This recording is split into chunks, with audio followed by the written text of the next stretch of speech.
chance or usa ka pagpili, no? Open your Bible in the book of Jeremiah chapter 17 verses 7 and 8. Jeremiah 17 verse 7 and 8. Blessed is the man who trusts in the Lord, whose hope the Lord is. It's like a tree planted by the water that sends out its roots by the river and does not fear when heat comes. For its leaves remain green, and it's not anxious in the year of drought, for it does not cease to bear fruit. No? Di yun mohunong sa paghatag sa bunga igsoon. Hallelujah. Is blessing a chance or a choice? Pero sa akong pagtuigsoon, blessing is not a chance, but a choice. Imo yun ng pilion, no? Kay kung chance, sa marakangan ni patado o kuan ba? O luto, no? Chamba-chamba lang ba? Kung makadaog o dili ba? Pero ang blessing, dili na chamba-chamba igsoon. Pero maghimo kag desisyon pagpili nini. Matod pa sa verse 7. Blessed is the man who trusts the Lord. Bulahan ang tao nga nagasalig diha sa Ginoo. So kung piliyon nimo ang pagsalig sa Dios, gitawag kag blessed man. Nganong blessed kay misalig ka diha sa Ginoo. So if you choose to trust God, choose to obey God. Follows God's command, tagon kag blessed nga pagkatawag song. In the book of Deuteronomy chapter 28 verse 2. And all these blessings will come upon you and overtake you if you will obey the voice of the Lord. So sa hilom, ang Diyos po di ay mag-andam o panalangin para kanimo kanapigsoon sa dihang musaligta diha sa Ginoo. Munang ayaw kumpiyansa kay kanang imong tupad makahimo kay nagdesisyon nga musalig diha sa Ginoo paangatunas Ginoo, no? Tingali si puno na, urag bintaha kag sitwasyon. Pero ingnon ko ikaw, sa diyang makadesisyon ng imong tupad, paghatag o pagsalig nga nas Ginoo, ingnon ko ikaw, mo angat na siya. Amen pa mo diha. So, obey, no? Gikinahanglan ang pag-obey diha sa Ginoo. Sa taong na musalig sa Dios, mo ni siya, he is like a tree planted beside the river. May sama siya sa usa ka kahoy nga natanong kilid sa gitawag og suba igsoon.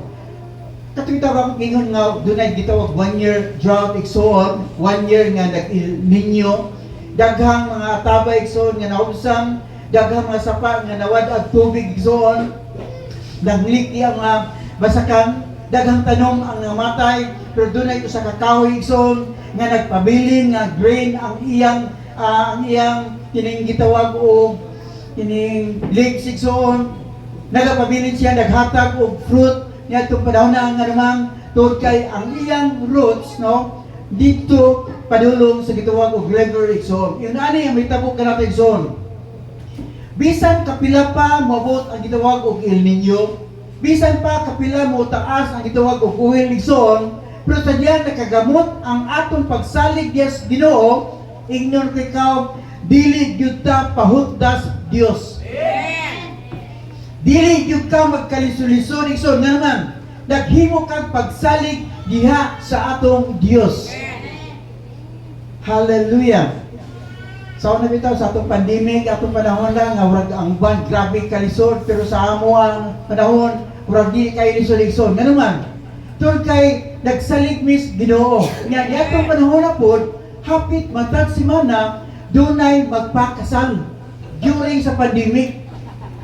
Kung dunay kasal, dunay taon. Bayran pagyud ka. Unang wala gyud binahoti ang atong panahon sa pandemic son, nga naman nakaangkon mig pabor nga nas Ginoo kay misalig mi dihas Dios. Hallelujah. Munang importante kayo ang pagsalig dihas Dios iso. Matapos verse 8.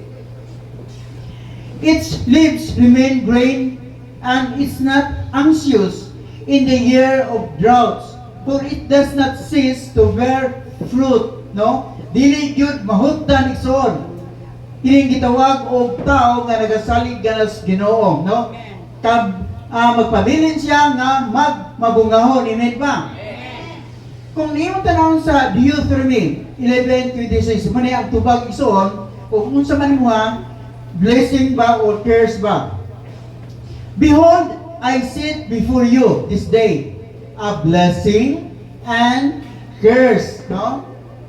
O sa may mong gusto, panalangin o sa may curse? Tunglo, no? Kung sa may imong gusto karon. Matod pa verse 27. Blessings if you obey the Lord. Verse 28.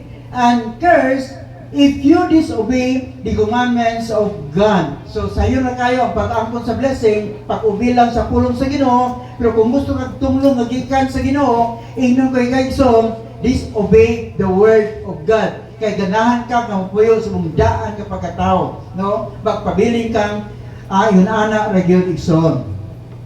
But if you obey today and choose what is right, dindot ang promise sa Ginoo. Blessings igsoon. Amen ba?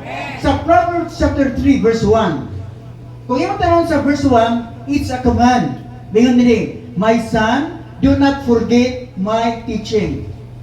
Anak ko, ayaw kalimti ang akong gitudlog nga nakalimot. Sa verse 2, promise sa Dios sa tao nga wala nakalimot sa gisulti Dios, no? Ngayon din. For length of days and a long life shall be add to you. Unsa daw? Taas nga mga adlaw, sunod? Katuigan. Taas nga mga katuigan, idugang sa Dios dihas imong kinabuhi. Amen. Amen. Unsa pa yun? Kalinaw. Kalinaw. Dili tanang kwartahan nagmalinaw igsoon. Dili tanang tao karon nagmalinaw bisag daghan sila kwarta, dako ang ilang gitawag wealth igsoon. Nahimo silang ilado pero ingnon kay kaigsoon. Dili tanan nga nakaangkon sa gitawag og kalinaw. Bisan pa man nato karon dinhi igsoon. Dili tanan nato diri nga nahimong nagmalinawon. Amen. Pero kung gusto ta kalinaw, no? Kinahanglan mo obey ta, mo salig ta diha sa pulong sa Ginoo. Nasay ko nga matag sa kanaton nangandoy sa gitawag kalinaw igsoon. Og atong maangkon ang kalinaw diha sa atong pagsalig nganhas Ginoo. Sa verse 3, another command igsoon. Love faithfully. No? Kinahanglan kung mahigugma ka, kinahanglan imong tinudon. Amen. Kung mahigugma ka sa Ginoo, tinudha ang pagpangalagad sa Ginoo. Kung mahigugma ka sa imong trato, tinudha na imong trato. Amen. Di kay pasagad-sagad lang hasamad. Amen pa mo diha. Love faithfully. Unya, dunay gitawag blessing. You will find favor, goodness in the sight of God and man. Sa tupa, kung di ka faithful, dili ka hatagag pabor sa Ginoo, di ka hatagag pabor at ubangan sa daghang mga tao igsoon. Pero kung faithful ka sa imong love igsoon, matupas Ginoo. Panalanginan ka, hatagan kang pabor diha sa imong kinabuhi igsoon. Kaya matupas Biblia nga mismo ang imong mga silingan, ang imong mga parente makasaksi sa pag-angat sa imong kinabuhi igsoon. Makasaksi pag-bless sa Dios diha sa imong kinabuhi. Sa diyang mulab ka faithfully sa atong Dios igsoon. Amen. Sa verse 5, trust in the Lord with all your heart. Ngatong kanang kaming na ang global conference na say ko nga daghan kay kung ganahan untang mamuadto tinuod dili. No? Ganahan kay tang muadto untang. Pero tan-aw na to apiki gyud kayo. No? Tanaw ta sa atong bulsa, apiki. Tanaw ta sa atong mga pandalan, apiki. No, nga naman, ang atong gitanaw, ang ato mang panudlanan. Pero lantawa ang panudlanan sa atong Dios. Amen. No? Sa diyang musalig lang tas Ginoo inong ikaw, i-bless you tas Ginoo. Sister Bibi bitaw, no? Kaon siya eat all you can, nga tungod siya pag kinaon igsoon nakatulog. Ha?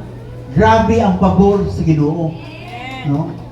Sa diyang musalig lang tas Ginoo, i-provide sa Dios ang atong panginahanglan. Doon ay mga tao nga gabiton sa Ginoo aron dili gyud ta mahutdan igsoon. Ang ato lang gikinahanglan pag-trust sa pulong sa Ginoo. Kay ingnon ikaw, dili mamakat ang Dios sa iyang gisaad sa matag usa kanato igsoon. Ayaw glantawa ang imong padulanan. Ayaw glantawa ang imong pitaka kay madiskurahin jud ka. Lantawa ang pitakas Ginoo. Nga grabe ka baga igsoon nga mosupply sa atong taksa ka mga gikinahanglan. Hallelujah.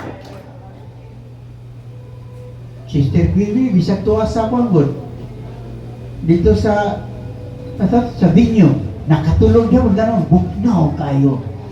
Pabor na sa Ginoo igsoon. Kay silang bulay, di na katulog. Nakatrabaon. Amen pa mo na. Ngayon sa verse 5, lay not on your own understanding. So, sa atong unahon ng mga God, kurang di kayo kasaligan igsoon. Nga naman, ang atong unahon musulti unsa gyud ang tinuod datong sitwasyon tinuod dili. Ang atong unahon musulti nga piki. Ang atong unahon musulti nga kulang. Ang atong unahon igsoon mulantaw sa negatibo nga kahimtang igsoon. Pero mula miyon ang Bible, lay not on your own understanding. Ayaw pagsalig diyas imong kaugalingong utok nga naman kaya ang imong utok igsoon limitado. Pero kung imong magsaligkas kanang hunahuna sa Ginoo, grabe kayo ang pagabuhaton sa Dios sa atong tagsa ka mga kinabuhi igsoon. Amen. Sa verse 6, in all your ways acknowledge Him. Kining Him dinhi walay lain kundi ang atong Dios igsoon. Doon sa speaker, mi-testify siya unsa kaayo ang Dios diya siya kinabuhi. Wala siya kwarta nga ikanin sa Pilipinas. Pero kung siya, wala di ko kato pero nang desire ko nga moadto dito sa Pilipinas. Pero matod pa sa diyan mi trasya, Lord, kung imo ko patuon, musalig ko nga na kanimo. Nga matod pa niya, more than enough ang iyang nadawat igsoon nga naman misalig siya nganhas Ginoo. Hallelujah. Muna nindot kayo nga musalig tas Dios igsoon nga naman more than enough ang ihatag sa Dios sa atong tasatagsa ka mga kinabuhi. Dapat igsoon atong i-acknowledge kung kinsa ang Dios katong gilagaran karon. Gitawag siya Jehovah Jireh. So God provider, great provider igsoon sa matang sa ngani kanato. Amen. So, kinahanglan atong i-acknowledge ang pagka-powerful sa atong Dios, atong i-acknowledge ang pagka-riches sa atong Dios igsoon, atong i-acknowledge ang pagka-maayo sa Dios nganis atong sa ka mga kinabuhi. Nga naman, tungod kay ang Dios dili mamakak diha sa iyang mga pulong. Tunay tao dili sa babae din sa balat sa latay igsoon sa kababae nga gitalinugan sulod sa dugay panahon igsoon. Daghang mga doktor kayang giduulan pero kung imong tan-aw wa gyud siya naayo niya atong mga panahon na igsoon. Pero sa dihang iyang naisayran na dunggan ang ngalan ni Jesus, doon ay desire siya kasing-kasing nga mingon siya na kung makahikap lang ko sa sid-sid sa bisti ni Jesus, mamaayo gyud ko. Grabe niyang desire, daghang mga tao nga nagalibot na kaniya, pero ang iyang desire igsoon, grabe diya siyang kasing-kasing. Kung makahikap lang ko sid-sid sa sinina ni Jesus, mamaayo gyud ko. Tungod sa mga desire igsoon, bisan daghan ang mga tao niya itong mga panahon na iyang naangkol igsoon ang gitawag o kayuhan. Nga naman, tungod kay ang iyang desire, mihatag kinig trust ngadto Dios igsoon. Nga tungod nini gitagbo sa Dios ang iyang gikinahanglan niya atong panahon na. Daayo siya siyang balatian igsoon. Ignorant ikaw, gikinahanglan nga ang matag usa kanato mag-desire gayud nga muhikap sa sidsid pinagi sa pagsalig igsoon sa atong gi-desire Dios ignorant ikaw. Buhaton sa Dios ang iyang gibuhat ni atong maong nga babae. Ang gikinahanglan sa Dios kato ang atong trust nganha kaniya. No? Kung nakay pagduha-duha, di gid mo maangkon ang gi-desire sa imong kinabuhi igsoon. Pero kung samas babae nag-desire siya igsoon, iyang naangkon ang tawag og healing diha sa iyang kinabuhi. Nasabi ko igsoon nga gusto tang moangat sa atong kinabuhi. Nasabi ta gusto ta nga kanang mahawas nga nang imong kahimtang igsoon, pag-desire, no? Pag-desire, paghikap sa kababuton nga nas Ginoo og inyon kikaw mahitabo ang imong gi-desire sa diyang muhatag ka og panahon pagsalig diha sa pulong sa Ginoo. Manilog kita tanan. Hallelujah.